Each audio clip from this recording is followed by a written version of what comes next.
የአባቴ ብሩካን እንዴት ናችሁ? ሁሉ ሰላም ነው? ሁሉ ደህና ነው? ሁሉን ደህና ያደረገ ልዑል እግዚአብሔር ለዘለዓለም ይባረክ። እኔ ወንድማችሁ መስፍን ወልደ ጊዮርጊስ ነኝ። ዛሬ 25 ነው 8ኛ ወር 2018 ነው በኢትዮጵያን ካላንደር አቆጣጠር። ጌታ ለዘለዓለም የተባረከ ይሁን።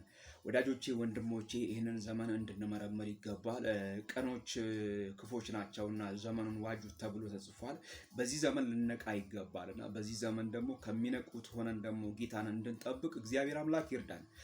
መንቃታችን አንደኛና ዋነኛው በእግዚአብሔር ቃል ጸንተን መቆም ነው። ሁለተኛ የሰማይና የምድር አምላክ ልዑል እግዚአብሔር መለመን፣ መጸለይ፣ በእግዚአብሔር ፊት መሆን ነው። ይህንን ስናደርግ ግን ተራፊዎች እንሆናለን። ይህንን ስናደርግ ግን ወንጌልን አብሳሪዎች እንሆናለን። ጌታ ለዘለዓለም ይባረክ። እግዚአብሔር መልካም ነው። በዘመናት መካከል ልዑል እግዚአብሔር መልካም ነው። ልጆቹን የሚጠብቅ ለልጆቹ የሚራራ የሚረዳ የሚያግዝ የእስራኤል ቅዱስ አምላክ እግዚአብሔር ለሚመለሱ ይመለሳል። እግዚአብሔር መልካም ነው። ስሙ ለዘለዓለም ይባረክ።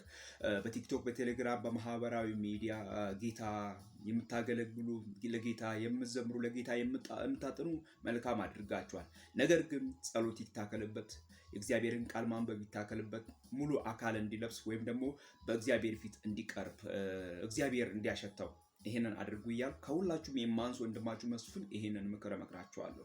ጌታ መልካም ነው። ጌታ ይረዳናል። ከጌታ ጋር ተጣብቀን ይሄንን ዘመን በእግዚአብሔር ተደግፈን እናልፈዋለን። ጌታ ለዘላለም ይባረክ። ጸልዩ፣ እጸልያለሁ፣ ጸልዩልኝ ለኔም እኔም ለእናንተ እጸልይላችኋለሁ። አንዳችን ለአንዳችን እየጸለይን እንድንደጋገፍ፣ እንድንመካከር፣ እንድንረዳዳ እላለሁ። ጌታ ይባርካችሁ።